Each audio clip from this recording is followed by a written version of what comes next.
Hallelujah, praise the Lord सभी को। आमेन आमेन। फिर से एक बार हम उपस्थित हुए हैं परमेश्वर के पवित्र आत्मा की अगुवाई के द्वारा इस अद्भुत ऐसे बाइबल स्टडी में। और हमारा विषय जो है आज जारी है और वो है पाप के बाद। आमेन। और मुझे विश्वास है और बहुत सारे लोगों ने मुझे ये कहा है कि इस बाइबल स्टडी के द्वारा उनको बहुत आशीष प्राप्त हुई है।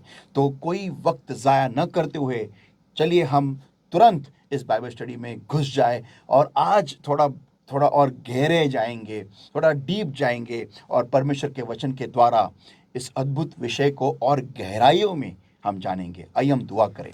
Thank you Lord my God for the anointing of your presence in this place and yes beloved Holy Spirit of God, we are greatly honored to be in your holy and awesome presence. Beloved Lord my God, we come before your throne of grace and mercy, Lord my God, and we pray, Lord my God, forgive us of every sin that cometh in thy sight. Have mercy upon us, O Lord, and wash us with thy precious blood and cleanse us, make us holy, provided than snow. And beloved Holy Spirit of God, we are greatly honored to be in your holy and awesome presence. Come, mighty comforter, come, mighty counselor, Lord, welcome, Lord, Lord, welcome. Lead us in this time, Lord my God. Not I, but you speak. Not I, but you teach, O Lord my God. And beloved Holy Spirit of God, mighty teacher, mighty counselor, take us deeper into your word, Lord my God. Let this word, Lord, let this subject, Lord my God, bring to us more and more revelation of yours, Lord, and more insight into your word, and more insight into your will, into the way you want man to build up himself according to your word, Lord my God. Holy Spirit of God, you take charge, Lord. Lead us in this time. Not I, but you speak, revealing truth and changing lives. And teach us your precious word. Give us the grace, O Lord my God, to understand your word, to build up our lives according to your word, Lord, and to shape our lives according to your will. Thank you for this time, Lord my God. I give us all in my holy hands. You take charge. And not I, but you speak, revealing truth and changing lives. Thank you for changing a word from Logos into Rhema. In Jesus' mighty name we pray and we ask. Amen, amen, amen. Hallelujah, praise the Lord, amen. तो आइए हम इस अद्भुत विषय के और गहराई में जाएंगे और मेरा जो मेन विषय है और वो है पाप के बाद। आमेन। और आज का जो उपविषय है और वो है सिन इज सिन, पाप पाप होता है। आमेन। और थोड़ा इस विषय को समझाने के लिए मैंने और एक थोड़ा सा एक लाइन उसमें ऐड किया और वो है, my sins are pretty small, yours are horrible. मेरे पाप बहुत छोटे हैं, तुम्हारे बहुत भयानक है, डेंजरस है, हॉरिबल है। Amen. Let's go into this word. आइए हम इस विषय के गहराई में जाए।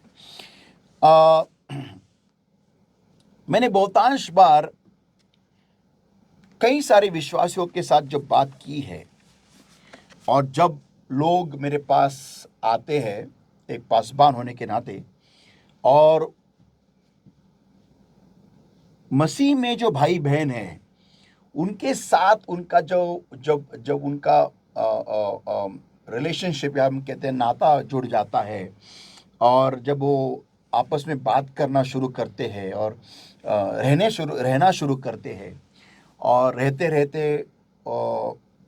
जब उनका सामना एक दूसरे के पापों के साथ होता है, ओके, तब मैंने अक्सर लोगों के मुंह से ये कंप्लेंट, एक तकरार करके ऐसा जाना है कि लोग ये कहते हैं कि इस भाई ने, इस बहन ने, जैसे उनको मेरे पापों के बारे में समझ में आया या फिर जैसे उन्हें मेरे पाप समझ में आए, जान लिए, उनका बर्ताव मेरे प्रति पूरा बदल गया। पहले तो मेरे आसपास घूमते थे, मैं बहुत ही उन्हें फेवरेट, मैं बहुत ही उनका फेवरेट था या थी। लेकिन जैसे ही उन्हें मालूम पड़ा कि ये भाई की ज़िंदगी में, बहन की ज़िंदगी में ऐसा फलाना फलाना पाप है, या फिर पाप से वो जूझ रहा है, या फिर वो उस पाप में अटका हुआ है, या फिर मेरे भूतकाल के पाप उन्हें मालूम पड़े, तुरंत उनका बर्ताव मेरे प्रति बदल गया। वो मुझसे दूरी बनाने लगे, दूरियां बनाने लगे, मुझसे घृणा करने लगे और मुझे बहुत ही निचले नज़र से देखने लगे। मैं एक उदाहरण देता हूँ। समझ लो एक भाई है जिसे एक लड़की, कलीसिया की एक लड़की 3 लड़कों के साथ घूमते हुए नजर आई। ओके, इस भाई ने ना जाना, ना पूछा, ना कुछ भी नहीं, लेकिन तुरंत इस भाई ने ऐसा निष्कर्ष निकाला कि ये लड़की जो है वो फालतू लड़की है, और ये लड़की गई गुजरी है, और एकदम निचली है और गिरी हुई है। ना ये जानने की कोशिश की उनका नाता क्या है, उनका रिश्ता क्या है, कुछ भी नहीं। और अपने ही जहन में, अपने ही मन में उस लड़की के बारे में एक गंदी ऐसी एक इमेज, ओके, तैयार कर ली। और वैसा ही एग्जैक्टली उल्टा, मीन्स एक लड़की ने, एक बहन ने एक भाई को देखा 3 लड़कियों के साथ में, ओके, और उस बहन ने उस लड़के के बारे में एक गंदी इमेज बना के रख दी। तो सवाल ये होता है कि जब ऐसी कोई परिस्थिति हमारे सामने आती है तो हमें क्या करना चाहिए, या फिर हमें हमारे मन में उस बहन या उस भाई के बारे में क्या इमेज हमने बनानी चाहिए। ओके, तो बहुत बार ये देखा गया है कि जैसे, या फिर समझ लो अगर आपको कोई पास्टर दिखे जो एक बियर बार से बाहर निकलते हुए आता है और उसके हाथ में पानी की बोतल है, ओके, तुरंत हम क्या इमेज बनाएंगे उस पास्टर की, सोचो। ओके, और ये वाक्य हुआ है, हमारे पूना में हुआ है ये वाक्य। तो तुरंत एक बहुत ही गंदी, बहुत ही बुरी, बहुत ही बुरा ऐसा एक इमेज, एक प्रतिरूप हम बनाएंगे उस पासबान के बारे में, या फिर उस ब्रदर के बारे में, सिस्टर के बारे में। क्यों? क्योंकि हमारे नजरों में उन्होंने बहुत ही बड़ा गुनाह कर लिया है, और हमारा बर्ताव ऐसा होता है कि जैसे हमने कभी पाप किया ही नहीं है कि हम बहुत ही पवित्र है, और हमें यीशु मसीह के लहू के द्वारा कभी धुला गया ही नहीं है, जैसे हमारी कोई गलती है ही नहीं। हमारा जो रिकॉर्ड है, हमारा जो रिपोर्ट कार्ड है, या फिर हमारा जो रेज्यूमे है, बायोडाटा है, वो एकदम क्लियर है। मानो कि जैसे हम परमेश्वर के गोदी में से डायरेक्ट यहां पर पृथ्वी पर आ गए, ऐसा हमारा बर्ताव होता है कि नहीं? और फिर हम उस भाई या बहन या फिर उस पास्टर के बारे में बुरा भला कहना शुरू कर देते, और ऐसा ऐसा बोलेंगे कि मानो कि हमें पाप क्या है मालूम ही नहीं है। तो आज इस बाइबल स्टडी में हम देखने वाले हैं पाप पाप होता है। आइए हम चलते हैं इस विषय में। मुझे गारंटी है आप इस विषय को बहुत ही अच्छी तरीके से एंजॉय करने वाले हैं। Hallelujah, are you ready? Here we go. आज के विषय को समझाने के लिए मैं आपको एक उदाहरण देता हूं जो परमेश्वर ने मुझे बहुत सालों पहले बताया था। और क्योंकि हमारे कलीसिया में जब मैं पास्टर नहीं था, उस कलीसिया में ये प्रॉब्लम था कि लोग एक दूसरे के पापों को बहुत, मीन्स एक दूसरे को जब वो पाप में उनके सामने आते थे, बहुत ही निचले नज़र से, बहुत ही घृणास्पद देखते थे, मानो कि उन्होंने कभी पाप किया ही नहीं। तो ये विषय लेके मैं परमेश्वर के सामने बैठ गया,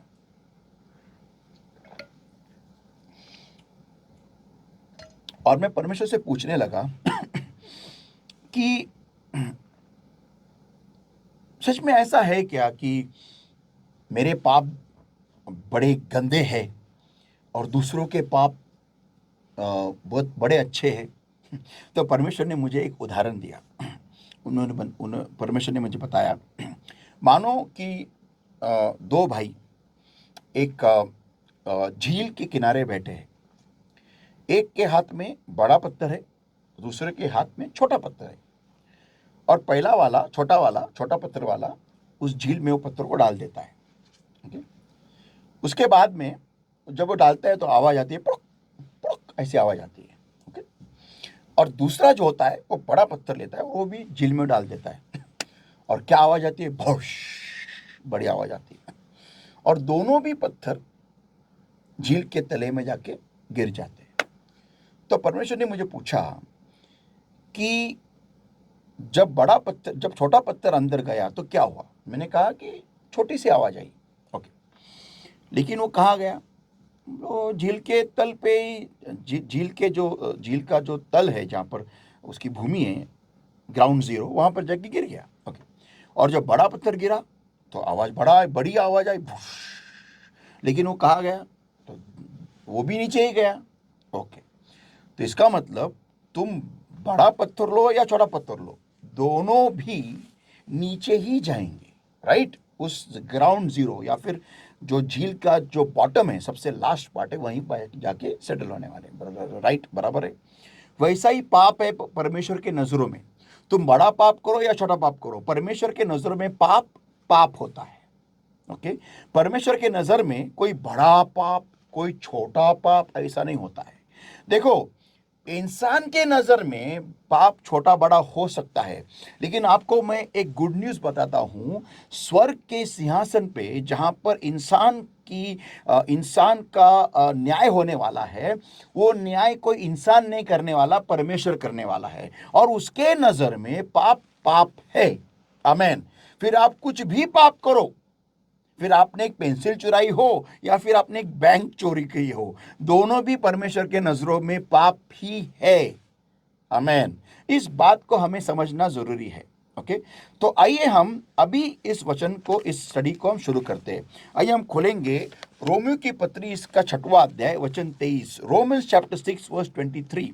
रोम का पत्र 7वां अध्याय वचन 23। रोमियो की पत्री 6वां अध्याय वचन 23। आइए हम पढ़ेंगे उसको हिंदी में पहला। क्योंकि पाप की मजदूरी तो मृत्यु है, परंतु परमेश्वर का वरदान हमारे प्रभु यीशु मसीह में अनंत जीवन है। आमेन। पाप की मजदूरी तो मृत्यु है। यहाँ पर पौलुस जो है वो ये नहीं लिखता है कौन सा पाप, आमेन। चलो, are you with me everybody, come on, okay. ये वो लिखता नहीं है कि कौन से पाप की मजदूरी मृत्यु है। पाप की मजदूरी मृत्यु है। तो फिर अगर मैं किसी मॉल में से जा रहा हूं और किसी शॉपिंग कॉम्प्लेक्स में से जा रहा हूं और वहां पर एक रुमाल है जो मैं उठा लेता हूं, चोरी करता हूं, और एक भाई है जो किसी बैंक में से जा रहा है और वो बैंक को चुरा लेता है, दोनों भी परमेश्वर के नजरों में पाप है। और दोनों की भी जो क्या लिखा है हिंदी में, वहां पर हम पढ़ेंगे मजदूरी का क्या लिखा है, वहां पर वर्ड क्या एग्जैक्टली, 23। पाप की मजदूरी तो मृत्यु हाँ, है। तो दोनों की मजदूरी, दोनों की जो मजदूरी है वो मृत्यु ही होगी, आमेन, यस। तो फिर अगर मैं किसी को मैं अगर घृणा की नजर से देखता हूं, उसका द्वेष करता हूं, तो प्रभु यीशु मसीह कहता है कि वो भी पाप है। और किसी को मैं अगर मर्डर करूं, उसका खून करूं, वो भी पाप है। तो परमेश्वर के नजरों में किसी को हेट करना, घृणा करना, वो भी पाप है, और किसी का खून करना वो भी पाप है। तो दोनों की भी मजदूरी की मृत्यु ही होने वाली है, ओके। तो यहां पर ऐसा नहीं है कि ये पाप की मजदूरी मृत्यु नहीं है और ये पाप की मजदूरी मृत्यु है, ऐसा नहीं है मेरे भाई और मेरे बहनों। तो आप और मैं कुछ भी पाप करें, परमेश्वर के नजरों में उसकी जो मजदूरी है वो मृत्यु ही होगी। आई बात समझ में? आइए हम आगे जाते हैं। रोमियो की पत्री 3 अध्याय वचन 23। रोमन्स 3:23। रोम का पत्र 3 अध्याय वचन 23 पढ़िए। इसलिए कि सब ने पाप किया है। बस, सबने पाप किया है। अभी आप कहेंगे लेकिन पास्टर आज भी लोग पाप करते, करने दो। तुमने क्या ठेका लेकर रखा है स्वर्ग का? क्या सबके पाप काउंट करने का, हाँ, गिनने का आपने ठेका लिया है? क्या मैंने ठेका लिया है? वो हमारा काम नहीं है। आज जो भी उद्धार में आए हैं, अगर वो फिर भी पाप कर रहे हैं तो तुम और मैं भी कर रहे हैं।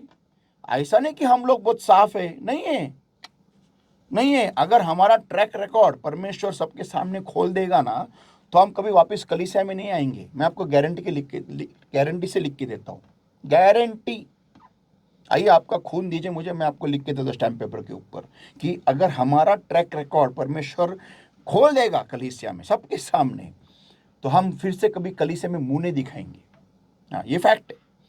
ओके, तो सबने पाप किया है, ऑल हैव सिन्ड, एंड आगे, और परमेश्वर की महिमा से रहित है। हाँ,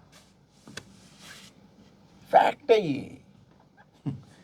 फिर वो मॉल में रुमाल चुराने वाला हो, या 3 लड़कियों के लेके एक ब्रदर घूम रहा हो, या वो बहन घूम रही है, या फिर जो फोटो देख के लड़की की वासना या लड़की की वासना करने वाला हो, या फिर वो बैंक चुराने वाला हो, या मॉल में जाके कोट चुराने वाला हो, या फिर किसी और के प्रति मन में घृणा रखने वाला हो, या किसी का खून करने वाला हो, वो सेम है परमेश्वर के नजरों में। सेम है, सब लोग सेम है, कोई फर्क नहीं है। परमेश्वर के नजरों में सब पाप एक है, पाप पाप होता है, दी एंड। ओके, आगे हम पढ़ेंगे, चलो। तो परमेश्वर के नजरों में हमारी अच्छाई मीन्स हम जितना अच्छा रहते हैं, ओके, तो परमेश्वर के नजरों में वो क्या है, आइए हम पढ़ेंगे यशायाह इसका 64 अध्याय और वचन 6। ओके, आइज़ाया 64 वर्स 6, यशायाह 64 वचन 6। हम तो सबके सब अशुद्ध मनुष्य कैसे हैं, और हमारे धर्म के काम सबके सब मैले चिथड़ों के समान हैं। मैले हमारे धर्मी काम परमेश्वर के नजरों में मैले चितड़ों के समान है। इसका मतलब क्या हो गया, आज मैंने दिन भर कोई पाप नहीं किया, इस हफ्ता भर मैंने अभी कोई पाप नहीं किया, ये पूरा महीना मैंने कोई पाप नहीं किया, अभी मैं एकदम क्लीन है। ये भी खुद को महसूस करने वाला, खुद को बोलने वाला परमेश्वर के नजरों में गंदे चिचड़ों के समान है। ये भी बोलने वाला, मन में बोलने वाला कि यार मैं तो क्या पाप करता हूं, अरे वो मैं करता था, अभी नहीं करता, अभी मैं कोई पाप नहीं करता। ये जो भी अपने मन में बोलता है, दूसरे को भी बोलता है ना, ये बोलने वाला भी परमेश्वर के नजरों में उसकी जो नीति, उसकी जो धार्मिकता है, वो गंदे चितडों के समान आहे। मराठीमध्ये घाणेरड्या चिंदी प्रमाणे आहे त्याची धार्मिकता, त्या भावाची किंवा त्या बहिणीची धार्मिकता, जी स्वतःला समजून घेते की मी आठवडाभर महिनाभर काहीच पाप नाही केलं, मी फार शुद्ध आहे, मी फार पवित्र आहे, मी फार क्लीन राहिलेलो आहे, मी काय आधी करायचो, आता मी मस्त राहतो, आता माझ्या जीवनामध्ये काही पाप नाहीये, हे हा असं विश्वास ठेवणारा, असं बोलणारा, हा देवाच्या नजरेमध्ये त्याची धार्मिकता जी आहे, त्या व्यक्ती धार्मिकता जी आहे घाणेरड्या चिंदी प्रमाणे आहे। यस, इस बात को हमें समझना जरूरी है। आगे हम पढ़ेंगे, वही अध्याय पढ़ेंगे, चलो।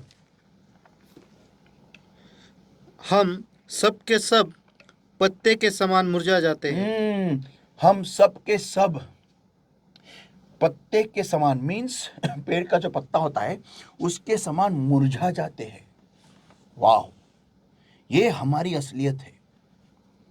हम क्या बोस्ट करेंगे, हम क्या गर्व करेंगे इस बात के ऊपर, क्या हम खुद की फुशारकी करेंगे, क्या हम खुद की वाहवाही करेंगे, क्या हम खुद की तारीफ करेंगे, क्या करेंगे। हमारी असलियत एक पेड़ के पत्ते के समान है, यही हमारी असलियत है, जो कुछ ही समय के लिए हरा भरा रहता है, उसके बाद में मुरझा के उस पेड़ से गिर जाता है, और कोई भी कुत्ता के उसके ऊपर गंदगी करेगा और वो वहीं पर मरा रहेगा, सड़ जाएगा, और बाद में उसका खाद बन के उस जमीन में वो खत्म हो जाएगा, उसका अस्तित्व खत्म हो जाएगा। यही हमारी असलियत है। तो क्या हम किसी का पाप देखें, क्या हम किसी को निचले नजर से देखें या ऊंचले नजर से देखें, क्या करें? आगे पढ़ेंगे, वही अध्याय। और हमारे अधर्म के कामों ने हमें वायु के समान उड़ा दिया है। हमारे अधर्म के कामों ने हमें वायु के समान उड़ा दिया। इंग्लिश में पढ़ता हूं, but we are all as an unclean thing, and all our righteousness are as filthy rags, and we all do fade as a leaf, and our iniquities like the wind have taken us away.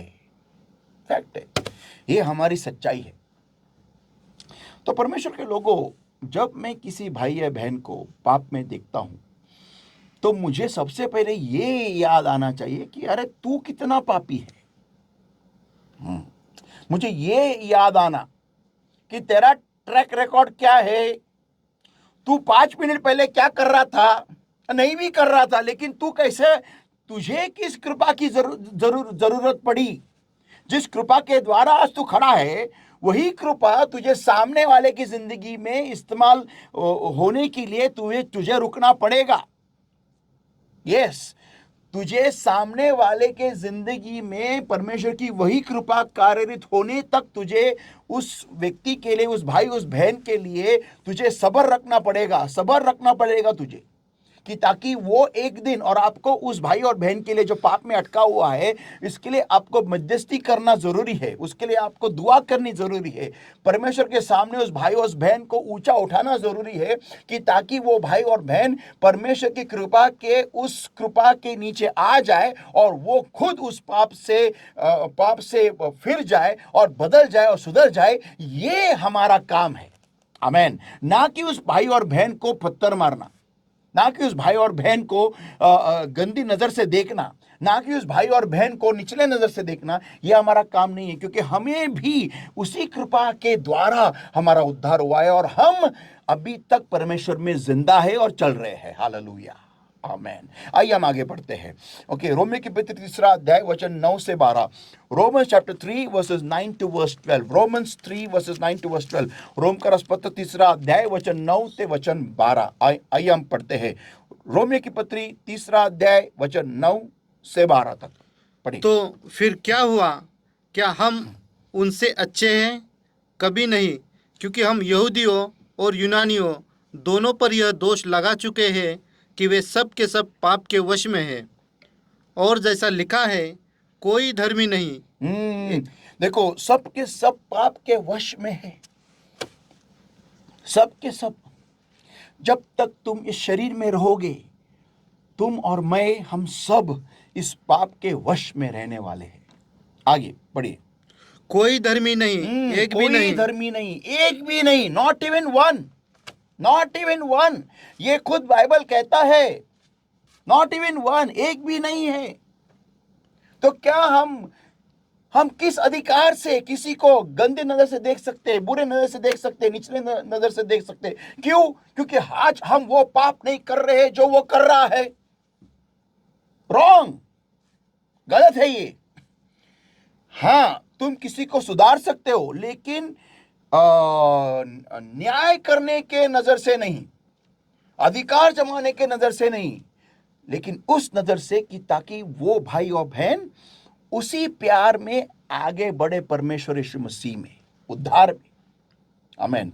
हम बाद में देखते इस विषय को, आगे हम पढ़ेंगे। चलो पढ़िए। कोई समझदार नहीं, कोई समझदार नहीं। आगे पढ़िए। कोई परमेश्वर का खोजने वाला नहीं। कोई परमेश्वर का खोजने वाला नहीं। देखो क्या कहता है बाइबल, कोई समझदार नहीं, कोई परमेश्वर का खोजने वाला नहीं। आगे, सब भटक गए हैं, हाँ, सब के सब निकम्मे बन गए हैं। आगे, कोई भलाई करने वाला नहीं, एक भी नहीं। एक भी नहीं, सबके सब निकम्मे बन गए हैं, कोई भलाई करने वाला नहीं, एक भी नहीं, नॉट इवन वन। तो परमेश्वर के लोगों, फिर हम कौन है? अगर पौलुस ये कहता है तो हम कौन है? हम किस किस खेत की मूली है? हम ऐसे कौन है कि हम किसी और को बुरे नजर से देखें, निचले नजर से देखें? हम कौन है? हमारी हैसियत क्या है? आइए हम आगे पढ़ते हैं। और ये एक बहुत ही उम्दा ऐसा उदाहरण है, घटना जो प्रभु यीशु मसीह के समय में हुई थी, और इससे हम बहुत कुछ सीख सकते हैं। आइए हम पढ़ेंगे यूहन्ना इसका 8वां अध्याय और वचन 1 से 11 तक। यूहन्ना इसका 8वां अध्याय वचन 1 से 11। John chapter 8 verses 1 to verse 11। पढ़िए। परंतु यीशु जैतून के पहाड़ पर गया। भोर को वह फिर मंदिर में आया। सब लोग उसके पास आए और वह बैठकर उन्हें उपदेश देने लगा। तब शास्त्री और फरीसी एक स्त्री को लाए जो व्यभिचार में पकड़ी गई थी, और उसको बीच में खड़ा करके यीशु से कहा, हे गुरु, यह स्त्री व्यभिचार करते पकड़ी गई है। व्यवस्था में मूसा ने हमें आज्ञा दी है कि ऐसी स्त्रियों पर पथराव करें। अतः तू इस स्त्री के विषय में क्या कहता है? उन्होंने उसको परखने के लिए यह बात कही ताकि उस पर दोष लगाने के लिए कोई बात पाए। परंतु यीशु झुककर उंगली से भूमि पर लिखने लगा। जब वे उससे पूछते ही रहे तो उसने सीधे होकर उनसे कहा, तुम में जो निष्पाप हो वही पहले उसको पत्थर मारे।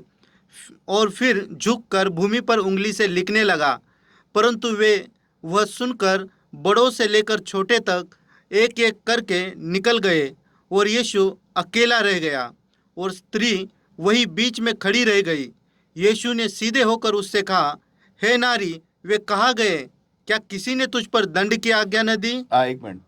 हे नारी, वे कहाँ गए? क्या किसी ने तुझ पर दंड की आज्ञा नहीं की? उसके पहले प्रभु यीशु मसीह क्या कहता है? वचन 7 फिर से पढ़ेंगे। जब वे उससे पूछते ही रहे जब वे उसे पूछते ही रहे, आगे, तो उसने सीधे होकर उनसे कहा, तुम में जो निष्पाप हो तुम वह में जो निष्पाप हो, इसका मतलब जिसने कभी भी कोई पाप नहीं किया हो। वहां पर एक बंदा था जो निष्पाप था, जिसने पैदाइशी जन्म से ही, कोख से ही कोई पाप नहीं किया था। वो वहां पर एक बंदा वहां पर था। हाँ, आगे। वही पहले उसको पत्थर मारे। खुद यीशु मसीह वो बंदा था जिसने कोख से कभी पाप नहीं किया था। वो पाप विरहित पैदा हुआ था। ओके, और वही उसे पत्थर मारे। ओके, वही उसे पत्थर मारे। पढ़िए क्या हो गया। और फिर झुककर भूमि पर उंगली से लिखने लगा। परंतु वे यह सुनकर बड़ों से लेकर छोटों तक एक एक करके निकल गए। बड़ों से लेकर छोटों तक एक एक करके निकल गए। मैं इसे इंग्लिश में पढ़ता हूँ। And they which heard it being convicted by their own conscience went out one by one, beginning at the eldest even on to the last. Means सबसे पहले बड़े निकलने लगे। सबसे पहले उन्होंने कल्टी खाई वहां से कल्टी खाई, उन्होंने निकलने लगे बड़े। सबसे पहले बड़े, इसका मतलब जो बड़े थे उनका पाप का लिस्ट बड़ा था ना, और जो छोटे थे उन्होंने जस्ट नया नया स्टार्ट किया था लाइफ, तो उनका लिस्ट छोटा था, लेकिन सबका पाप पाप था। एक भी ऐसा वहां पर एक भी नहीं रहा जो कहा, जिसने कहा मैंने छोटा सा पाप किया है, मैं मारता हूं। नहीं, देखो, ये परमेश्वर का वचन है जो हमें परमेश्वर के कलीसिया में इस्तेमाल करना जरूरी है। सिर्फ पढ़ना नहीं है, इसे हमें हमारे जिंदगी में लागू करना उतना ही जरूरी है जितना कि हमें सांस लेना। आमीन। पढ़ेंगे आगे। और यीशु अकेला रह गया और स्त्री वही बीच में अकेला रह गया क्योंकि वही था जो निष्पाप था। आमीन। आगे पढ़ेंगे। और स्त्री वही बीच में खड़ी रह गई। यीशु ने सीधे होकर उससे कहा, हे नारी, वे कहाँ गए? क्या किसी ने तुझ पर दंड की आज्ञा न दी? उसने कहा, हे प्रभु, किसी ने नहीं। यीशु ने कहा, मैं भी तुझ पर दंड की आज्ञा नहीं देता। जा और फिर पाप न करना। आमीन, आमीन, आमीन। कितना खूबसूरत अध्याय है। जब मैं अध्याय पढ़ता हूं तो मुझे उस स्त्री के जगह पे मैं नजर आता हूं, और मुझे ऐसा लगता है कभी कभी कि लोग कैसे होते हैं ना, जब हम किसी कमजोर घड़ी में, हमारी कमजोरी जब उनके सामने उन्हें दिख जाती है, तो लोगों का बर्ताव ऐसा होता है जैसे क्या उन्होंने कभी पाप नहीं किया है, कभी नहीं। वो उनके ट्रैक रिकॉर्ड को भूल जाते हैं, वो उनके गंदगी भरी जिंदगी को भूल जाते हैं। अच्छी बात है, भूलो, लेकिन उन्हें इतनी दुष्टता उनके अंदर आ जाती है कि वो किसी और के पापों को गिनने लगते हैं, किसी और के पापों को वो अहमियत ऊंचा रखने लगते हैं, और खुद के जो गलतियां हैं वो भूल जाते हैं। उन्हें लगता है कि हमने कभी पाप किया ही नहीं हम तो निष्कलंक हैं, हम तो शुद्ध है, पवित्र है। जब मैं ये अध्याय पढ़ता हूं तब मैं खुद को ये देखता हूं करके कि एक ही वहां बंदा था जो पत्थर मार सकता था उस औरत के ऊपर, और वो पुराने नियम में जी रहा था। उसका नाम था यीशु मसीह। लेकिन फिर भी उसने पत्थर नहीं मारा, उसने कोई दंड नहीं दिया उस औरत को, बल्कि एक मौका दिया अपनी जिंदगी सुधारने के लिए। हालेलुया। तो जब मैं अध्याय पढ़ता हूं तो मैं नजर आता हूं उस स्त्री के जगह पे कि ऐसी कृपा परमेश्वर ने हम सब पर की है। हम सब पर, मैं अकेला नहीं, हम सब भी उस स्त्री के जगह पे खड़े हैं आज की तारीख में, और प्रभु यीशु मसीह ने हम पे कृपा की है। तो हमें उस कृपा का ध्यान होना जरूरी है। और जब भी कभी हमारे सामने कोई भी व्यक्ति पाप में दिख जाए, या हमें परमेश्वर हमारे सामने एक पापी को खड़ा करता है, तो हमारी जो प्रतिक्रिया है, वो प्रतिक्रिया इस बात को दर्शाएगी कि एक तो हम मूर्ख है या फिर न्यायी है। आइए हम पढ़ते हैं। मैं इंग्लिश में पढ़ता हूं। Your reaction towards someone sin determines whether you are a fool or righteous. Hallelujah. आइए हम देखते हैं उत्पत्ति इसका 9वां अध्याय वचन 20 से 27 तक। Genesis chapter 9 and verses 22 to verse 27। उत्पत्ति इसका 9वां अध्याय वचन 20 से 27। आइए हम पढ़ेंगे। नूह किसानी करने लगा। उसने दाख की बारी लगाई और वह दाख मधु पीकर मतवाला हुआ और अपने तंबू के भीतर नंगा हो गया। तब कनान के पिता हाम ने अपने पिता को नंगा देखा और एक मिनट। जब मैं अध्याय को पढ़ता हूँ ना, मुझे कुछ ऐसा लगता है ना, ये जो अध्याय है, ये जो घटना हुई है, इसका उल्लेख क्यों किया गया बाइबल में, ये क्यों लिखा गया है, इस बात को समझने के लिए हमें थोड़ा सा पास्टर्स के जिंदगी में आना जरूरी है। हम पासबानों के देखो, नूह ये ऐसा बंदा था जिसका इस्तेमाल परमेश्वर ने बहुत ही बड़े काम के लिए किया था। 120 साल ये बंदा, उसने एक जहाज बनाया, एक आर्क बनाया, ओके, और उस एक नाव बनाई, और उस नाव में परमेश्वर के हुक्म के अनुसार, परमेश्वर की अगुवाई के अनुसार, परमेश्वर के इंस्ट्रक्शंस के अनुसार उसने पूरी की पूरी जो प्राणी थे, जितने भी परमेश्वर ने उस नाव में आने दिए, और जो उसके परिवार के लोग थे, उनका सबका उद्धार इस बंदे के द्वारा कर दिया। हालेलुया। देखो, हम जब पढ़ते हैं, ये पढ़ना बहुत आसान है, लेकिन सोचो 120 वर्ष तक आप एक नाव बांध रहे हैं। उस समय की टेक्नोलॉजी अलग थी, उस समय के हथियार अलग थे, और कैसे इस बंदे ने किया होगा। My God, really hats off to Noah. और उससे भी बड़ा है कि दुष्टता भरे उस पृथ्वी पर यह बंदा अकेला न्यायी पाया गया। Wow, awesome. क्या लाइफस्टाइल रहेगा इस बंदे का। ये बंदा परमेश्वर के साथ चलता था। Wow, means it's not easy, आसान नहीं है भाई। मैं जानता हूं। देखो, मैं आपको एक उदाहरण देता हूं। जब आप एक लकड़ी को काटने लगते हैं, और जब आपको कहा गया है कि 5 फुट उसको काटना है, तो आपको, जब आप एक पट्टी लेते हो, एक मेजरिंग टेप लेते हो, और उसको 5 फुट करके आप उसको तानते हो ना, तो आपको कितना ध्यान देना पड़ता है कि यार वो बराबर 5 फुट ही हो। तो आपको उस बारकाई से उसको पास देखना है, उसको फिर आपको पेंसिल लेके उसको मार्क करना है। तो परमेश्वर, समझो, परमेश्वर ये न्यायीपन का एक पट्टी है, एक मेजरिंग टेप है, और नूह उसको परमेश्वर के हिसाब से जीना है। वाह, आसान नहीं है।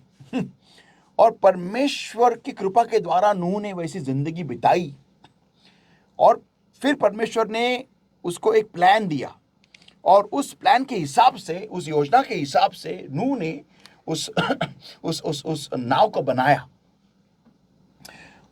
दुनिया की सबसे पहली क्रूज लाइन नूह ने बनाई, दुनिया की सबसे पहली, जिसमें अनेक प्रकार के प्राणी और उसका परिवार बच सके उस आने वाले भूचाल से।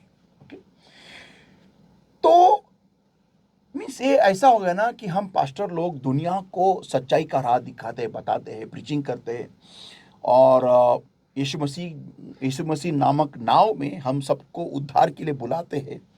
हम पास्टर हो, इवेंजलिस्ट हो, प्रॉफिट्स हो, टीचर्स हो, अपोस्टल्स हो, कोई भी हो, ओके, प्रेरित हो, हम दुनिया को उस नाव में आने के लिए बोलते हैं जिंदगी भर हमारे।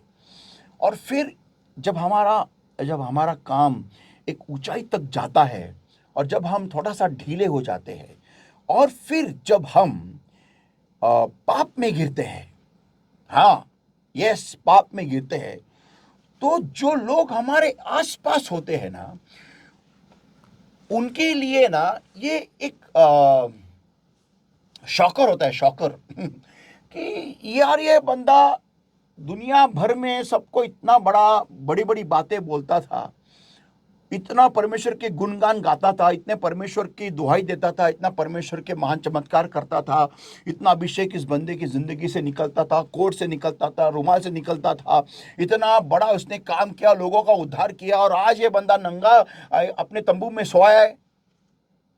और मुझे इस बंदे की नग्नता मेरे सामने आई है, और आज अभी मैं इस बंदे का क्या करूं जो मेरे सामने दिखाई दिया है। ये जो बड़ी बड़ी बातें बोलता था परमेश्वर के बारे में, आज ये अपने ही तंबू में नंगा सोया है, दारू पी के मस्त है, मीन्स अपने पाप में गिरा हुआ है। या फिर देखो, बाइबल में किधर भी उधर लिखा नहीं है कि नूह ने पाप किया, नहीं, वो अपने ही तंबू में दाखरस में मदहोश होके वो सोया पड़ा था, अपने ही तंबू में नंगा सोया पड़ा था। मेरे हिसाब से ये पाप नहीं है, ना कि परमेश्वर के हिसाब से पाप है। क्यों? क्योंकि वो उसका दाख मधु पी रहा था जो उसने खुद उगाया, उसने चोरी करके तो लाया नहीं। ओके, अभी कितना पीना है उसके हाथ में। परमेश्वर ने उसको कुछ नियम लगाया नहीं था, ना वो पास्टर था ना कुछ था। ओके, जैसे आज के तारीख में लिखा गया है पासबानों को, ओके, क्या नियम है तो वो कुछ भी नहीं था। वो अपना दारू पी के, वो दारू भी नहीं बोल सकते, दाक मधु कह रहा है उधर बाइबल, तो दाक मधु पी के, वाइन पी के वो मधोश होके नंगा होके सो गया है। लेकिन वो उसी के तंबू में सो रहा है ना भाई, वो उसके बेड में क्या करे, वो उसका प्रॉब्लम है। वो नंगा सोए या कपड़े पहन के सोए या सूट बूट पहन के सोए या फिर लोखंड का आयरन मैन का सूट पहन के सोए, वो उसका प्रॉब्लम है। तुमको क्या करने का है उसके तंबू में झांक के?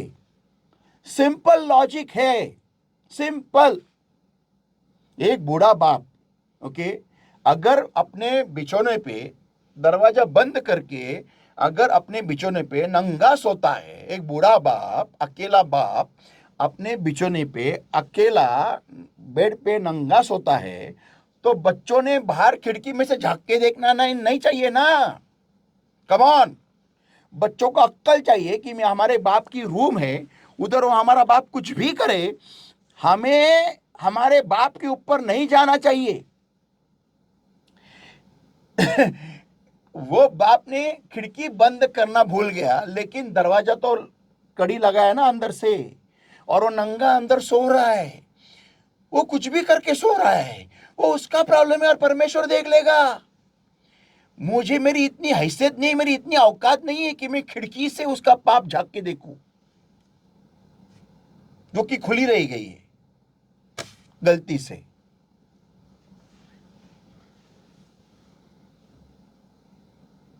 I don't have the authority.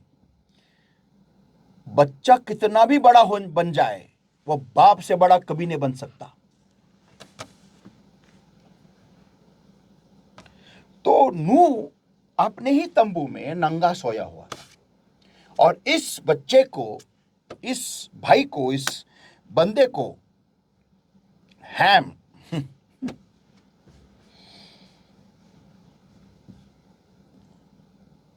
उसे एक मौका मिला परमेश्वर के द्वारा, बहुत बड़ा मुकाम पाने का मौका, बहुत बड़ा मुकाम पाने का मौका। त्याला अशी एक संधी मिळाली देवाकडून, एक असा हुद्दा मिळवायची, असा उंच हुद्दा मिळवायची, त्याला एक जबरदस्त संधी मिळाली त्याला. पण त्या संधीचं त्याने वाटोळं लावलं. लेकिन उस मौके का उसने पूरी सत्यानाश कर दिया, पूरा वाट लगा के रख दिया, पूरी वाट लगा के रख दी, पूरी खत्म कर दिया उसने वो मौका. जब परमेश्वर, सुनिए मेरे बात ध्यान से, जब परमेश्वर आपको आपके भाई या बहन का पाप सामने लेके आता है, तो वो मौका होता है परमेश्वर के नजर में ये खुद को सिद्ध करना कि मैं मूर्ख नहीं हूं, मैं न्यायी हूं. कि मैं आगे में एक वचन पढ़ने वाला जिससे आपकी आंखें खुल जाने वाली है. मेरी बात ध्यान से सुनिएगा. ये परमेश्वर के ओर से आने वाला एक मौका होता है कि आपको ये बात समझे, कि आपको ये मौका प्राप्त हो कि आप परमेश्वर को दिखाए कि आप मूर्ख नहीं हैं लेकिन न्यायी हैं. ओके, और हमको ये मौका आया. फिर से पढ़ेंगे हम वचन 22. तब कनान के पिता हाम ने अपने पिता को नंगा देखा और बाहर आकर अपने दोनों भाइयों को बतला दिया. हाँ, हॉरिबल हॉरिबल हॉरिबल. मैं हाम से कहना चाहता हूँ, भाई मेरे, तू तो रूम के बाहर था, तू तो तंबू के बाहर था. तू जब अंदर, तुझे क्या जरूरत थी अंदर जाने? तू गया तो गया, तेरा मुंह बंद रखना भाई मेरे. तेरे को क्या करने का? तेरा बाप है वो बाप, और तेरा छोटा भाई भी अगर है, अगर वो नंगा सोया है तो तू उसको ढाक लेना यार.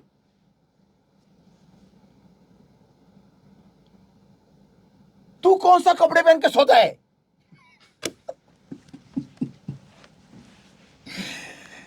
Come on. क्या मैं वहां पर किससे बात कर रहा हूं क्या? हाँ, कि तेरे पाप तू भूल गया? तुझे कितने बार प्रभु यीशु मसीह ने ढाका हुआ है वो देख.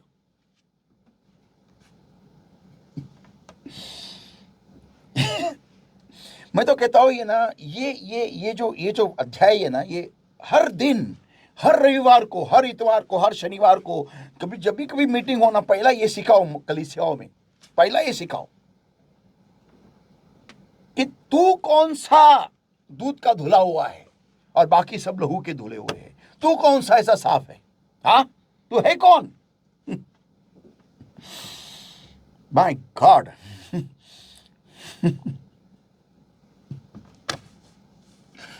सैड. वचन 23 पढ़ेंगे. Come on. तब शेम और येपेत दोनों ने कपड़ा लेकर, देखो, दोनों ने कपड़ा लेकर, ये काम हमने करना चाहिए था. यस, जैसा उसे दिखाई दे रहे मेरा बाप नंगा सोया है, एक कपड़ा लेके उल्टा आके अपने डैडी के शरीर के ऊपर डालना चाहिए. And daddy, I love you, thank you so much for saving our lives. हमारी जिंदगी बचाने के लिए धन्यवाद. तुमने बहुत बड़ा काम किया. हम तो प्रलय में हम मर जाते. लेकिन बापों के सामने, ऐसे बाप के सामने बैठ के उसने दुआ करनी चाहिए थी परमेश्वर से, परमेश्वर धन्यवाद इस बाप के लिए कि इसने हमें बचाया है. इसलिए आज मैं इतना बड़ा हो गया हूं कि मुझे मेरे बाप की नग्नता दिखते हुए भी आज मैं उनको ढाक सका, नहीं तो आज मैं नरक में मरता होता. ये इस बात का इल्म उस हाम को होना चाहिए था. लेकिन क्या काम कर दिया, क्या घान कर दिया, क्या गंदगी, क्या तमाशा मचा के रख दिया उस बंदे ने. हाँ, क्या इस दिन के लिए नूह ने तुझे अंदर लिया था उस नाव में? हाँ, इस दिन के लिए अगर उसी वक्त नूह तुझे उस नाव से फेंक देता बाहर, तू बचता? चलो हाम, जवाब दे. अगर उसी प्रलय में नूह तुझे अंदर आने ही नहीं देता उस नाव में, तो तू ये तमाशा करने के लिए, बाप का तमाशा, नंगा तमाशा बाहर आके मचाने के लिए तू जिंदा रहता? भूल गया?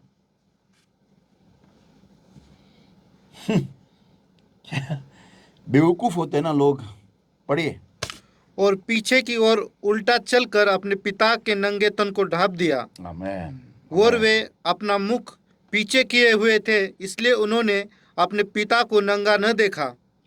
जब नूह का नशा उतर गया, तब उसने जान लिया कि उसके छोटे पुत्र ने उसके साथ क्या किया है। देखो देखो देखो, जब नूह का नशा उतर गया तो वो जान लिया कि उसके छोटे पुत्र ने उसके साथ क्या किया है। यही होता है जब हमें हमारे भाई या बहन का या किसी का भी पाप जब मालूम पड़ता है, और मालूम पड़ने के बाद हम 4 लोगों में जाके उसको बताते हैं ना, यही है वो हाम का दुष्कृत्य। यही है वो दुष्कृत्य जो हाम ने किया है, वो हम आज के तारीख में कर रहे हैं। जब हमें हमारे किसी भाई या बहन की कोई भी गलती हमारे सामने जब आती है, तब हम जाके 4 लोगों में बता देते हैं ना, ये है वो हाम का दुष्कृत्य। आगे हम पढ़ेंगे, पढ़ो। इसलिए उसने कहा, कनान शापित हो, हम्म, वह अपने भाई बंधुओं को दासों का दास हो। देखो कनान कौन था? हाम का बेटा था। और श्राप हाम पे नहीं आया, श्राप आया कनान के ऊपर। आगे। फिर उसने कहा, शेम का परमेश्वर धन्य है, और कनान शेम का दास हो। ओ, शेम का परमेश्वर धन्य है और कनान शेम का दास हो। बी केयरफुल एवरीबॉडी, सावधान रहिएगा। आपके दुष्कृत्य का जो भी फल है वो आपके बच्चों पे आने वाला है, ध्यान में रखिए। और आपके बच्चे ऐसे श्रापों से लड़ेंगे, ऐसे श्रापों से लड़ेंगे, उनको इस बात का इल्म भी नहीं रहेगा कि हमें जिंदगी में सफलता क्यों नहीं मिलती। हम हमेशा गुलाम करके ही रहते क्यों है? कर्ज के गुलाम, बीमारी के गुलाम, इसके गुलाम, उसके गुलाम, हम हर एक परिस्थिति के गुलाम क्यों है? हम हमारे जिंदगी में ऊंचाई पर जा क्यों नहीं रहे हैं? हम खुद मालिक क्यों नहीं बन सकते? हम हमेशा हमेशा गुलामी क्यों है? हम हमेशा किसी के नीचे क्यों है? हम कभी भी ऊंचाई पर क्यों नहीं जा सकते? उनको कभी इल्म नहीं होगा कि हमारे पिता हाम ने, ये हमारे मां हाम ने ये घान की है। They will never realize they are fighting such curses which they don't know. They don't know. त्यांना माहिती सुद्धा नाहीये की ते कोणत्या श्रापांशी लढत आहे आज. का त्यांना स्वतःचं घर मिळत नाही? का ते स्वतःच्या जीवनामध्ये उंच जाऊ शकत नाही? का त्यांना चांगल्या संध्या त्यांच्या जीवनामध्ये येत नाही? आल्या असून सुद्धा त्यांना ते ओळखता येत नाही, समजत नाही, आणि ते का तडफडत कोण गुलामगिरीत राहिलेले आहेत? का त्यांना चांगल्या धंदे मिळत नाही? का त्यांना संधी ओळखता येत नाही, घेता येत नाही? क्यों नाही? का नाही? त्यांना हे कळणारच नाहीये, समजणारच नाहीये की आमचा बाप हाम, आमची आई हाम, त्यांनी कुठे कुठे घाण केलेली, काय काय वाटोळं लावलेले. कसं लोकांचं पाप जेव्हा त्यांना समजलं, त्यांनी 4 चौघामध्ये वाटून दिलं. सगळ्या भोंगे घेऊन ओरडले आणि सांगितलं, बघा हे पाप माणूस कसा, ही व्यक्ती कशी पापी आहे. सगळ्यांना सांगितलं आणि श्रापित झालेले आहेत. आणि आम्ही श्रापित झालो त्यांच्या पापामुळे, त्यांच्या अशा बोंबलण्यामुळे. हे आपल्या लेकरांना समजणार पण नाही. हे सत्य, ये सच्चाई है. तो अगली बार जब आप किसी का पाप चौराहे पे लाते हो ना, 10 बार नहीं, 1000 बार नहीं, 10 करोड़ बार सोचो, 1000 करोड़ बार सोचो कि इसका परिणाम मेरे बच्चों को होने वाला है. इसका परिणाम मेरे बच्चे भुगतेंगे. और आपके बच्चों के मासूम चेहरों के पास देखो. अगर आपके बच्चे नहीं रहेंगे ना, तो फिर भी सोचो. फिर आपके बच्चे के मासूम चेहरों के पास देखो, उनकी आंखों में देखो, और फिर सोचो कि यार मैं इस बंदी का पाप चौराहे पे लाऊंगा तो मेरे बच्चे इसका भुगतान भोगेंगे. आप बोलेंगे लेकिन मैं मेरे घर में बता रहा हूं. कोई बात नहीं, हमने तो घर में ही बताई थी ना ये बात, अपने भाइयों को ही बताई थी ना. थोड़ी वो चौराहे पे जाके चिल्लाया था, अपने घर में बताई थी ना उसने. तो जब आपको किसी भाई या बहन का पाप समझ में आता है ना, तो ये परमेश्वर के द्वारा आपको एक मौका दिया जाता है न्यायी बनने का या मूर्ख बनने का. हाँ जी हाँ, सच्चाई है. आपको ये परमेश्वर मौका दे रहा है कि तुम्ही एक तर न्यायी बना किंवा मूर्ख बना. पुढे वाचणार आहे मी, पुढे तुम्हाला मी अध्याय देतो, नीट लक्षात ठेवा. तुम्हाला देवाने दिलेली संधी असती. तुम्हाला काय वाटतं, देव त्या व्यक्तीचं पाप झाकू शकत नाही? तुम्ही यायच्या आधी झाकू शकतो, पण देव ते का होऊ देतो? का तुमच्या समोर तो भाऊ किंवा बहीण नग्न अवस्थेत सापडते? क्यों वो भाई और बहन आपको नंगे अवस्था में दिखाई देते? क्यों दिखाई देते? ताकि परमेश्वर आपको जांच रहा है, परमेश्वर आपको टेस्ट कर रहा है कि आप उसके समान हो या शैतान के समान हो. क्योंकि शैतान ही हर एक भाई बहन का अक्यूजर है, दोष लगाने वाला है. शैतान ही है वो. परमेश्वर ऐसा काम कभी नहीं करता. प्रभु यीशु मसीह ने क्या कहा उस औरत से? जा कभी पाप मत कर, क्योंकि मैं भी तुझे दोष नहीं लगाता.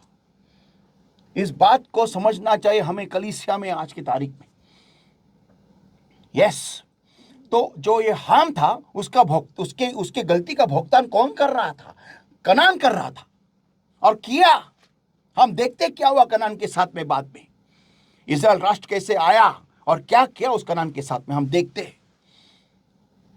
तो परमेश्वर के लोगों, इस बात को छोटी तरीके से मत लो, हल्के तरीके से मत लो कि अगर किसी का पाप मुझे सामने आ जाए तो मैं भोंगा लेके सबको बताऊंगा, या फिर उसके घर पे बताऊंगा, या फिर मेरे घर पे बताऊंगा. हमें वो अधिकार नहीं है.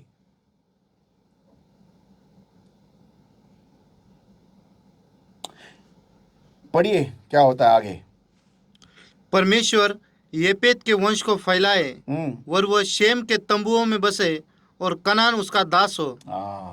2 बार कनान दास करके गिना गया है. आज कनान का वजूद नहीं रह गया, खत्म हो गया है. ओके, अभी हम पढ़ेंगे नीति वचन, इसका 14वां अध्याय वचन 9. Proverbs 14 verse 9. नीति वचन 14:9. नीति सूत्रे 14वां अध्याय वचन 9 आपण वाचूया. मूढ़ लोग पाप का अंगीकार करने को ठट्टा जानते हैं, पर सीधे लोगों के बीच अनुग्रह होता है.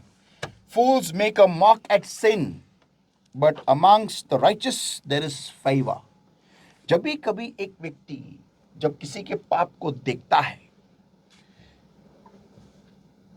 और अगर उसे वो ठट्टा करता है, उससे वो निचले नजर से देखता है, तो वो व्यक्ति मूर्ख है. मूर्ख मतलब क्या? जो व्यक्ति ये जानता ही नहीं या फिर समझता ही नहीं कि परमेश्वर है, वो खुद ही परमेश्वर बन जाता है. वो खुद ही न्याय करने लगता है. वो खुद को बहुत ही शाना समझता है, डेढ़ शाना समझता है. लेकिन जो न्यायी होते हैं उनके नजर में परमेश्वर उस पाप के प्रति फेवर होता है, अंगीकार है.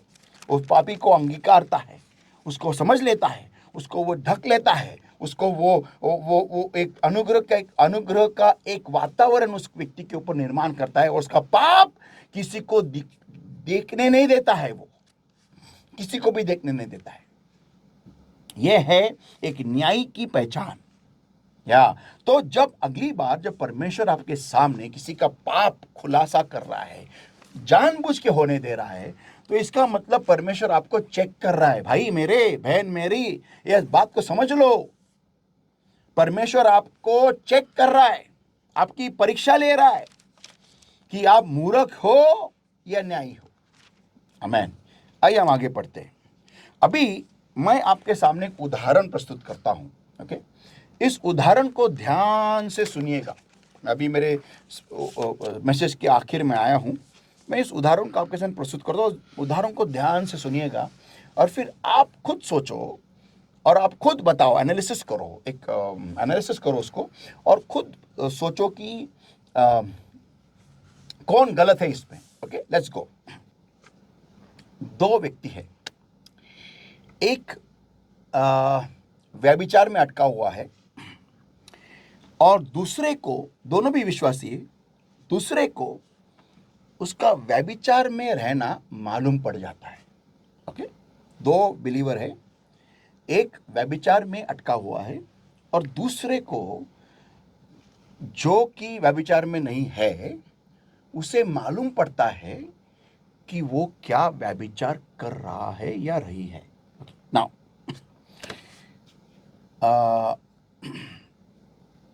अभी जब जो दूसरी व्यक्ति है जो अच्छी है, अच्छी है, और उसको जब मालूम पड़ता है कि अरे यार ये बिलीवर XYZ व्यक्ति व्यभिचार में अटकी हुई है, तो वो क्या करती है? ओके, अभी हम देखते हैं। ओके, वो तुरंत क्या करती है, किसी और भाई या बहन को वो जाके बताता है या बताती है कि ये देखो कैसे व्यभिचार में अटका हुआ है या अटकी हुई। ओके, और फिर वो दूसरी भाई और बहन किसी और को वह बताते हैं कि ये फलानी व्यक्ति कैसे व्यभिचार में अटकी हुई है। और ये बात फिर यही जो जिसने जिसने देखा है, ओके, वो सबको जाके बताने लगती है कि ये देखो कैसे व्यभिचार में अटकी हुई है। राइट नाउ अभी हम देखेंगे बाइबल के वचन से कि पापी कौन है इसमें। Let's go. नीति वचन 16वां अध्याय वचन 28, प्रोवर्ब्स 16 वर्स 28। नीति सूत्र 16वां अध्याय वचन 28। टेढ़ा मनुष्य जोर से। टेढ़ा मनुष्य बहुत झगड़े को उठाता है। Wrong translation. A forward man soweth strife. जो व्यक्ति बुरा है, टेढ़ा है, वो झगड़ों को बोता है। सोएथ स्ट्राइफ। आगे। और कानाफूसी करने वाला परम मित्रों में भी फूट करा देता है। And a whisperer spreadeth chief friends. Yes. तो बाइबल जो व्यक्ति कानाफूसी करता है, जो व्यक्ति जाके झगड़े लगाता है, बोलता है, उससे बाइबल घृणा करता है। आमेन। यस, ध्यान में रखिएगा। जो व्यक्ति झगड़े लगाता है, फूट निर्माण करता है, ओके, जो व्यक्ति किसी के बारे में बुरा बता के वो रिश्ते को खराब कर देता है या फिर उस व्यक्ति के बारे में बुराई सब जगह बताने लगता है, बाइबल उससे घृणा करता है। ध्यान में रखिए। आगे हम पढ़ेंगे वही अध्याय, वही किताब, वही पुस्तक, नीति वचन 20वां अध्याय वचन 19, प्रोवर्ब्स 20 वर्स 19। जो लुतराई करता फिरता है वह भेद प्रकट करता है, इसलिए बकवादी से मेल जोल न रखना। he that goeth about as a tale bearer revealeth secrets। जो यहाँ वहाँ बातें बताते घूमता है, वो रहस्य को उजागर करेगा। रहस्य, किसी के बारे में रहस्य उजागर करेगा, लोगों को बता देगा कि तुम्हारे जिंदगी में कौन सा पाप है, तुम्हारे जिंदगी में कौन सा रहस्य है, वो 4 लोगों को फैला देगा। ओके, आगे का लिखा है, therefore meddle not with him that flattereth with his lips। क्या लिखा है? इसलिए बकवादी से मेल जोल न रखना। हाँ, जो व्यक्ति तुम्हें बकवादी करता है या फिर तुम्हें बहुत ही प्यारी प्यारी बातें करके आपको भुलाए फुसलाए रखता है, ऐसे व्यक्ति से दूर रहो, क्योंकि ये व्यक्ति आपके ज़िंदगी में घुसेगा और आपके ज़िंदगी में जो भी आपकी ज़िंदगी में आपकी जो स्ट्रगल है, जिससे आप जिस पापों से आप जूझ रहे हो, जिस कमजोरी से आप लड़ रहे हो, वो 4 लोगों में जाके फैला देगा और बता देगा कि आप कैसे तंबू में नंगे सोते हैं। यस, सावधान रहिएगा ऐसे लोगों से। बाइबल ऐसे लोगों से घृणा करता है। यस, आगे हम पढ़ेंगे इफिसियों की पत्री 4वां अध्याय वचन 29 से 30। Ephesians chapter 4 verse 29 to verse 30। इफिस के पत्र 4वां अध्याय वचन 29 ते वचन 30 पर्यंत। आइए हम पढ़े। कोई गंदी बात तुम्हारे मुंह से न निकले। हाँ, कोई गंदी बात तुम्हारे मुंह से न निकले। कोई गंदी बात मीन्स किसी भी प्रकार की गंदी बात। अगर आपको किसी का पाप नजर आए और अगर आप उस पाप को जाके किसी और को बता रहे हो, तो ये परमेश्वर के नजरों में गंदी बात है। आमेन। आगे पढ़ेंगे। पर आवश्यकता के अनुसार वही निकले जो उन्नति के लिए उत्तम हो। आमेन। ताकि उससे सुनने वालों पर अनुग्रह हो। आमेन। आगे। परमेश्वर के पवित्र आत्मा को शोकित मत करो। 1 मिनट। तो जब मैं कोई गंदी बात मेरे मुंह से बोलता हूँ, किसी के बारे में बोलता हूँ, फिर वो व्यक्ति कोई भी हो, ओके, तब मैं पवित्र आत्मा को शोकित करता हूँ। इस बात को कभी ना भूलिएगा। बहुतांश लोगों को क्या लगता है कि पवित्र आत्मा बड़े बड़े पापों से शोकित होता है। नहीं, मेरे मुंह से निकलने वाले हर बात से भी अगर वो गंदी है, पवित्र आत्मा शोकित होगा। यस, आगे जिससे तुम पर फिर से पढ़ो वचन 30। परमेश्वर के पवित्र आत्मा को शोकित मत करो, जिससे तुम पर छुटकारे के दिन के लिए छाप दी गई है। आमेन, आमेन, whereby ye are sealed unto the day of redemption। पवित्र आत्मा तुम्हारा और मेरा स्वर्ग जाने का एकमात्र ऐसा स्वर्ग का छाप है, सील है। और अगर हमने उसे दुखी किया, शोकित किया, तो हमें छोड़ के चला जाएगा, और ये अच्छी बात नहीं है। आमेन, यस। आगे हम पढ़ेंगे। ओके, तो पहले तिमोथी की पत्री इसका 5वां अध्याय वचन 11 से 14। First Timothy chapter 5 verses 11 to verse 14। और ये जवान विधवाओं के बारे में लिखा गया है, लेकिन ये हर एक व्यक्ति से रिश्ता रखता है। ये वचन पढ़िए। पर जवान विधवाओं के नाम न लिखना, क्योंकि जब वे मसीह का विरोध करके सुख विलास में पड़ जाती है तो विवाह करना चाहती है और दोषी ठहरती है, क्योंकि उन्होंने अपने पहले विश्वास को छोड़ दिया है। इसके साथ ही साथ वे घर घर फिरकर आलसी होना सीखती है, और केवल आलसी नहीं पर बकबक करती रहती और दूसरों के काम में हाथ भी डालती है। हाँ, दूसरों के काम में हाथ भी डालती है। परमेश्वर को ऐसे लोग पसंद नहीं है। या इससे जवान विधवाओं के बारे में नहीं है, ये हर एक इंसान के बारे में है जो किसी की भी जिंदगी में अपनी लंबी नाक घुपसाते, लंबी नाक, और वहां पर जाके किसी का भी पूरी जिंदगी की सत्यानाश करके रख देते हैं। हाँ, यस, और ऐसे लोग हैं, कलीसियाओं में है। उनका उस सिचुएशन के साथ में कुछ लेना देना नहीं है, कुछ नहीं, नथिंग, लेकिन वो फिर भी अपनी लंबी नाक घुपसाएंगे, और कुछ उनको मालूमात होती नहीं, लेकिन सबके बारे में बुरा बता के सब जगह झगड़े लगाएंगे। और लोग भी ऐसे बेवकूफ कैसे होते हैं, मेरे को समझ में आता नहीं है। उस व्यक्ति के अल्फाजों पे विश्वास रखते। मुझे अच्छी तरह से याद है, एक बार मैं घर में था और एक औरत बम्बई से मुझे मिलने आई थी, और जब मैं बैठा हुआ था, बात कर रहे थे, तो हम सब लीडर्स थे, मीन्स 2-3 लीडर मेरे साथ में थे, और औरत बैठी थी, बात कर रही थी, और उसने मुझे एक पास्टर के बारे में बुरी बात बताने लगी। और शायद 10-20 सेकंड हुए, और तुरंत मैंने उस औरत से पूछा, सिस्टर आप मुझे ये बात क्यों बता रहे हैं? उसने बोला, नहीं, आपको मैं आगाह करना चाहती हूँ, आपको बताना चाहती हूँ कि कैसा वो पासबान है। तो मैंने बोला, सिस्टर देखो, आपको मुझे ये बात बताने की कोई ज़रूरत नहीं है, क्योंकि मैं ये बातें सुनने के लिए आपके पास बैठा नहीं हूँ इधर। मैं आपको हेल्प करना चाहता हूँ, तो आप मुझे बताइए, मुझसे आपको क्या मदद, क्या चाहिए? तो बोली, कुछ नहीं। फिर आप यहाँ पर क्यों आए हो? मेरा वक्त क्यों ज़ाया कर रहे हो? वो औरत तुरंत उठी, हमने प्रेयर किया, वो चली गई, खत्म। ये है तो बकवास, फालतू की बातें। मुझे किसी को भी सुनना, ये आप निर्णय करो क्या करना है आपको।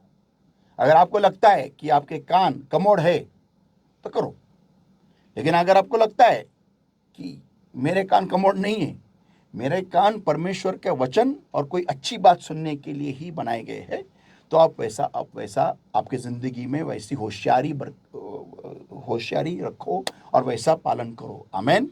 ओके, आइए हम आगे देखते हैं। और अनुचित बातें बोलती है, इसलिए मैं यह चाहता हूँ कि जवान विधवाएं विवाह करें और बच्चे जने और घर बार संभाले, और किसी विरोधी को बदनाम करने का अवसर न दे। हाँ, किसी विरोधी को बदनाम करने का अवसर न दे। डेंजर। तो परमेश्वर के लोगों, परमेश्वर के नज़र में ये सब जो चीज़ें हैं ये गलत है। जो व्यभिचार कर रहा है वो भी गलत है, और जो उस व्यभिचार का प्रचार कर रहा है, सब जगह बता रहा है, वो भी परमेश्वर के नज़र में गलत है। दोनों भी पाप ही है। आमेन, यस। ओके, आगे रोमी की पत्री इसका पहला अध्याय वचन 28 से 32 तक। Romans chapter 1 verses 28 to verse 32। Rome का पत्र पहला अध्याय वचन 28 से वचन 32 पढ़िए। जब उन्होंने परमेश्वर को पहचानना न चाहा तो परमेश्वर ने भी उन्हें उनके निकम्मे मन पर छोड़ दिया कि वे अनुचित काम करें। इसलिए वे सब प्रकार के अधर्म और दुष्टता और लोभ और बैर भाव से भर गए और डाह और हत्या और झगड़े और छल और ईर्ष्या से भरपूर हो गए और चुगलखोर, बदनाम करने वाले, चुगलखोर, क्या लिखा है? चुगलखोर, बदनाम करने वाले। और क्या चाहिए आपको? परमेश्वर ने उन्हें उनके हाल पे छोड़ दिया। देखो इस लाइन में फिर से पढ़ेंगे, वचन 29 पढ़ेंगे। इसलिए वे सब प्रकार के अधर्म और दुष्टता और लोभ और बैर भाव से भर गए और डाह और देखो इंग्लिश में यहाँ लिखा है being filled with all unrighteousness, fornication, इसका मतलब गंदे काम, शरीर के गंदे काम, okay, wickedness, covetousness, maliciousness, full of envy, murder, debate, deceit, malignity and whisperers. तो जहाँ पर शरीर के गंदे काम लिखे गए हैं, इसका मतलब वासना, जो भी व्यभिचार है, वहाँ पर ये भी है क्या? यहाँ की बात वहाँ करना, वहाँ की बात यहाँ करना और बदनाम करना, ये भी एक ही लाइन में, एक ही वचन में आता है। फिर से पढ़ेंगे 29, वही 29। इसलिए वे सब प्रकार के अधर्म और दुष्टता और लोभ और बैर भाव से भर गए और डाह और हत्या और झगड़े और छल और ईर्ष्या से भरपूर हो गए और चुगलखोर, बदनाम करने वाले, चुगलखोर, बदनाम करने वाले और परमेश्वर से घृणा करने वाले, दूसरों का अनादर करने वाले, अभिमानी, डिंगमार, बुरी बुरी बातों के बनाने वाले, बुरी बात बनाने वाले, किसी एक घटना को लेके उसके बारे में बुरी बात बनाना और उसको फैलाना, ओके, ये भी परमेश्वर के नजरों में घृणास्पद है। परमेश्वर की नजरों में ये पाप है। क्या लिखा है आगे? माता पिता की आज्ञा न मानने वाले, निर्बुद्धि, विश्वासघाती, माया रहित और निर्दय हो गए। विश्वासघात करने वाले। आपने किसी के ऊपर विश्वास रखे, आपने कोई आपकी प्राइवेट बात बताई, उसका विश्वासघात करके सब जगह फैला दिया, ये भी परमेश्वर के नजरों में पाप है। आगे, वे तो परमेश्वर की यह विधि जानते हैं कि ऐसे ऐसे काम करने वाले मृत्यु के दंड के योग्य है। आमीन। तो भी न केवल आप ही ऐसे काम करते हैं, वरन करने वालों से प्रसन्न भी होते हैं। करने वालों से भी प्रसन्न होते हैं। अरे तू आना इधर, मेरे को बता ना उसका क्या अभी रिसेंट न्यूज क्या है, बता ना तू। मुंह से लाल टपकती है ऐसा। अगं ये नको, काय झालं गो, पार्ट टू सांग ना, तो बघितलं तिला ना, त्याला बघितलं तर रस्त्यावरती सांग ना पार्ट टू, परत दिसले का? इकडे प्रसन्न होते हैं ऐसे काम करने वालों को देख के। लेकिन ऐसा मुंह फुला हुआ था, ऐसा घर में बैठा था, ऐसा घर में झगड़े हुए थे, ऐसा कुछ। जैसे वो औरत दिखी जो यहाँ की बात वहाँ लगाती है, जो अब जो न्यूज़पेपर है उस एरिया की, हाँ, लगे इधर हैं, ऐसे काम करने वाले से आपको एंजॉय आता है। इधर मेरे को बता ना क्या क्या हो गया। आपको क्या लगता है ये पाप नहीं है? ये पाप है। परमेश्वर के नजरों में आप उतने ही पापी हो जितना वो व्यभिचार कर रहा है, चोरी कर रहा है, खून कर रहा है, डाका डाल रहा है, या फिर किसको फंसा रहा है, या फिर वो द्वेष कर रहा है, या जो भी है, आप उतने ही पापी हो। आपको क्या लगता है आपको इसके बारे में माफी मांग के आपको फिरना नहीं है इस पाप से? आपको निकलना नहीं है इस पाप से? और फिर आप बोलते हो कि पास्टर क्या है, मेरे घर में आशीष नहीं आती, क्यों मेरे माँ का उद्धार नहीं होता, क्यों नहीं होता? मेरी माँ अभी मरने को आई है, फिर भी उद्धार नहीं होता। मेरा बाप बीमार है, क्यों चंगाई नहीं मिलती? मेरी माँ बीमार है, फिर भी चंगाई नहीं मिलती। क्यों प्रभु यीशु मसीह मेरे घर में नहीं आता है? क्यों मेरे जिंदगी में, हमारे परिवार का उद्धार नहीं करता? क्यों नहीं करता? क्यों नहीं करता? क्यों नहीं करता? क्यों मेरी बीमारी जो मेरे पेट में है वो जाती नहीं है? मुझे यहाँ पर एक शरीर की एक गचकरण हुआ है, और मैं जाता ही नहीं है। मैंने कितना प्रेयर किया, रुमाल लगाया, तेल लगाया, पानी लगाया, एसिड लगाया, सब लगाया, फिर भी जाता नहीं है। क्यों नहीं जाता है? क्यों नहीं जाता है? क्यों नहीं जाता है? क्यों नहीं जाता है? ये इसके वजह से नहीं जाता है। यहाँ की बात वहां, वहां की बात यहाँ, इधर इधर याद करो।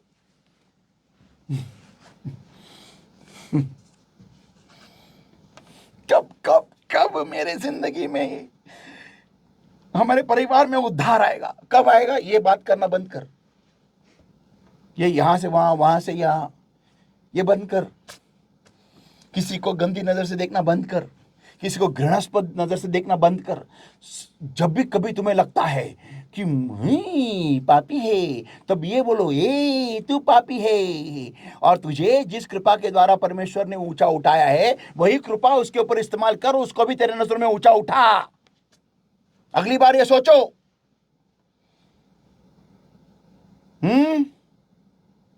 किसी के घर में क्या हो रहा है उसकी मालूमात आपको है, लेकिन तुम्हारे जिंदगी में कितना अंधियारा है वो आपको मालूम नहीं है। कमाल हो गया। मैं तो कहता हूं, फिर वो अंधे को भी आंखें है, लेकिन आपको आंखें होते हुए भी आप अंधे हो। ये सच्चाई है। Let's go further everybody, come on. अभी कोई पूछेगा कि मैं मेरे भाई को या मेरे बहन को कितने बार माफ करूं, कितने बार माफ करूं? तो वचन में लिखा हुआ है, हम पढ़ेंगे मत्ती इसका 18वां अध्याय वचन 21 से 22 तक। Matthew 18 verse 21 to verse 22। तब पतरस ने पास आकर उससे कहा, हे प्रभु, यदि मेरा भाई अपराध करता है तो मैं कितनी बार उसे क्षमा करूं? कितनी बार क्षमा करूं? आगे, क्या 7 बार तक? यीशु ने उससे कहा, मैं तुझसे यह नहीं कहता कि 7 बार तक, वरन 7 बार के 70 गुने तक। आमेन। 70 टाइम्स 7। इसका मतलब होता है, जब तक वो परिपूर्ण होता नहीं तब तक तू उसे माफ करते रहे, क्योंकि मैं तुझे खुद उतने बार माफ कर रहा हूं। ये परमेश्वर मसीह, यीशु मसीह का कहना है। आमेन। आइए हम पढ़ेंगे नीति वचन इसका 24वां अध्याय और वचन 15 से 16। Proverbs 29 verses 15 to verse 16। Sorry, Proverbs 24 verses 15 to verse 16। नीति सूत्रे 24वां अध्याय वचन 15 ते 16 वाचा। हे दुष्ट, तू धर्मी के निवास को नष्ट करने के लिए घात में न बैठ। Come on, hallelujah. आगे, और उसके विश्राम स्थान को मत उजाड़, क्योंकि धर्मी Lay not wait, O wicked man, against the dwelling of the righteous. Spoil not his resting place. Amen. Amen. Amen. Amen. आगे, क्योंकि धर्मी चाहे 7 बार गिरे तो भी उठ खड़ा होता है, हालेलुया। परंतु दुष्ट लोग विपत्ति में गिरकर पड़े ही रहते हैं। ये वचन को आपके जिंदगी में, आपके दिल के फलक पे उसे टैटू कर दो। टैटू आपके दिल के फलक के ऊपर, अंदर, स्किन पे नहीं है, अंदर। अगर आपका टैटू मशीन आपके दिल के अंदर जा सकता है तो उधर करो। क्या लिखा है फिर से एक बार वचन 15। हे दुष्ट, तू धर्मी के निवास को नष्ट करने के लिए घात में न बैठ। घात में न बैठ। कब पाप में गिरेगा, कब पाप में गिरेगा, कब गलती करेगा, अभी करेगा क्या कल गिरेगा? अरे वे सेटिंग लगा, फील्डिंग लगा, देख देख कहाँ जाता है। ये अपने लड़कों को पीछे भेज रहे उसके, देख यहाँ जाता है, उधर जाता है, उधर जाती है, इधर जाती है। ये सेटिंग लगा, ये उसका इंस्टाग्राम चेक कर, ये देख कौन सा फोटो कब डालेगी, कब डालेगा, और उसका फेसबुक चेक कर। वो फेसबुक पे सब डालता है, सब डालती है, सब चेक कर। ए फ्रेंड, ए डुप्लीकेट अकाउंट बना और उससे फ्रेंडशिप कर। और वॉच रख यार, किधर तो अपने को बंदा मिलेगा, किधर तो अपने को बंदी मिलेगी, कौन से तभी बार में, कौन सा तभी पब में, किधर तो दिखाई देगा रे फोटो। लगा लगा लगा, यस लगा। और जैसा मिलेगा ना, छपा दे पूरे चर्च में। यस। इसको परमेश्वर इस ऐसे बंदे को जो ऐसा घात लगा के बैठा है ना, उसको दुष्ट कहता है। जो ये काम कर रहा है उसको नहीं बोल रहा दुष्ट, जो ये घात लगा के बैठा है ना उसको दुष्ट कह रहा है। खतरनाक, डेडली, डेडली। फिर से पढ़ो वचन 15। हे दुष्ट, तू धर्मी के निवास को नष्ट करने के लिए घात में न अब बैठ। आप बोलेंगे धर्मी गिरता है? हाँ, धर्मी भी इंसान ही है, थोड़ी धर्मी परमेश्वर है। धर्मी इंसान ही है, वो गिरेगा, लेकिन धर्मी ये काम नहीं करता घात लगा के बैठना। हाँ, धर्मी चलने की कोशिश करता है, गिरता है, फिर से उठता है, फिर से गिरता है, फिर से उठता है, फिर से गिरता है, फिर से उठता है, फिर से गिरता है, फिर से उठता है। लेकिन किसी के पाप के, किसी के जिंदगी में घात लगा के बैठता ना धर्मी, क्या मेरे ऊपर घात लगा है, मैं तेरे ऊपर घात लगाता है? नहीं, कोई नहीं। वो अपने ही जिंदगी में मस्त है, वो अपने ही झगड़ों में वो मस्त है, अपने जिंदगी में जो उसको स्ट्रगल्स है उसी में वो मस्त है, उससे वो अपने कमजोरियों से बाहर निकलने में वो मस्त है, अपने कमजोरियों के ऊपर काबू करने के लिए वो मस्त है, अपनी जिंदगी संवारने के लिए मस्त है, अपने आंसुओं को पोंछने के लिए मस्त है, अपने दुख को मिटाने के लिए मस्त है, अपने दुख को मिटाने में मस्त है, अपने दुख के आंसू, अपने आंखों के आंसुओं को मिटाने में मस्त है, अपने खुद के जिंदगी को संवारने में मस्त है, अपने खुद के जिंदगी को ऊंचा उठाने में मस्त है, दुआ करने की कोशिश करने में वो मस्त है, बाइबल रीडिंग करने की कोशिश में वो मस्त है। वो कबूल करता है परमेश्वर को कि परमेश्वर मुझे बाइबल पढ़ना पसंद नहीं है, मैं कोशिश करता हूँ लेकिन मुझे नींद आती है, मुझे बचा, मुझे इसमें से निकाल। इन चीजों में धर्मी मस्त होता है। वो किसी और के जिंदगी में पाप देखने के लिए घात लगाने में मस्त नहीं होता है धर्मी, क्योंकि वो समझता है कि मैं भी उतना ही पापी हूँ भाई मेरे, बहन मेरी, जितना तू पापी है, तो मैं क्यों तेरे पाप गिनूं या तेरे पापों को पकड़ूं, मुझे क्या करना है। हम दोनों स्वर्ग जाए इतना ही काफी है, बस हो गया। ये है धर्मी की पहचान। पढ़ेंगे वही वचन, पढ़ेंगे फिर से एक बार। हे दुष्ट, तू धर्मी के निवास को नष्ट करने के लिए घात में न बैठ और उसके विश्राम स्थान को मत उजाड़। आगे। क्योंकि धर्मी चाहे 7 बार गिरे तो भी उठ खड़ा होता है, परंतु दुष्ट लोग विपत्ति में गिरकर पड़े ही रहते हैं। हाँ, मैंने देखा है मेरी जिंदगी में। Frankly speaking, I have seen this. Okay, और हम लास्ट वर्स पढ़ते हैं और फिनिश करते हैं बाइबल स्टडी इस बार का। ओके, नीति वचन 24वां अध्याय वचन 17 से 18। नीति सूत्र 24वां अध्याय वचन 17 से 18। Proverbs 24 verses 17 to verse 18. Come on.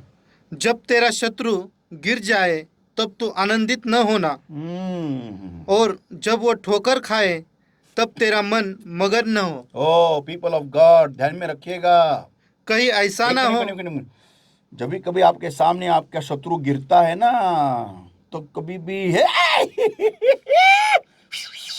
ऐसा कभी मत करो, कभी मत करो। मैं आपसे हाथ जोड़ के विनती कर रहा हूं, कभी मत करो। क्यों? आगे लिखा है, कहीं ऐसा ना हो कि यहोवा ये देखकर अप्रसन्न हो। कहीं ऐसा ना हो यहोवा ये देखकर, आगे, अप्रसन्न हो। अप्रसन्न हो तुमसे।